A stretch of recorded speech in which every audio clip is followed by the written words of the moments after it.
Last వీడియోలో ఈ గుడి గురించి చెప్తా అన్నాను కదా. ఇదే మా ఊరు దగ్గర ఉండే శివాలయం టెంపుల్. ఇక్కడ ఫోటో షూట్ కి చాలా బాగుంటుందని చెప్పేసి అన్నారని నేను మా అన్న వదిన అయితే రెడీ అయిపోయి వచ్చేసాం. మీరే చూసారుగా పల్లెటూరి వాతావరణంలో చుట్టూ పచ్చని పొలాలు, ప్రశాంతమైన కోనేరు మధ్యలో ఈ ఆలయాన్ని చూస్తుంటే మనసుకు ఎంతో ప్రశాంతంగా ఉంది కదా. మొదటిగా ద్వారపాలకులు స్వాగతం పలుకుతూ ఆది దంపతులుగా నిలిచిన శివపార్వతుల విగ్రహాన్ని మనం దర్శించుకోవచ్చు. వారితో పాటుగా అత్యంత శక్తివంతమైన 12 జ్యోతిర్లింగాలను ఇక్కడ మనం మీరు కనుక ఈ గుడికి వస్తే కనుక ఖచ్చితంగా ఈ చుట్టూ ఉండే అట్మాస్ఫియర్ చూసి మీరు లవ్ లో పడిపోతారు. ఈ గుడికి వచ్చిన వాళ్ళకి పుణ్యం, ప్రశాంతతతో పాటుగా నాలాంటి రీల్స్ క్రియేటర్స్ కి మంచి ఫొటోస్ కూడా వస్తాయి. ఈ లొకేషన్ అంతా చాలా బాగుందని చెప్పేసి నేను కూడా కొన్ని ఫొటోస్, కొన్ని వీడియోస్ అయితే తీసుకున్నా. ఇందులో చీకటి అయిపోయింది, ఫొటోస్ సరిగ్గా రావులే అనుకున్నా.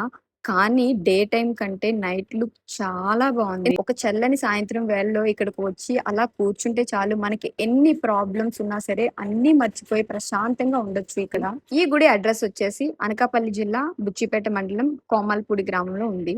నెక్స్ట్ వీడియోలో మళ్ళీ కలుద్దాం. అంతవరకు signing off today. By by, take care.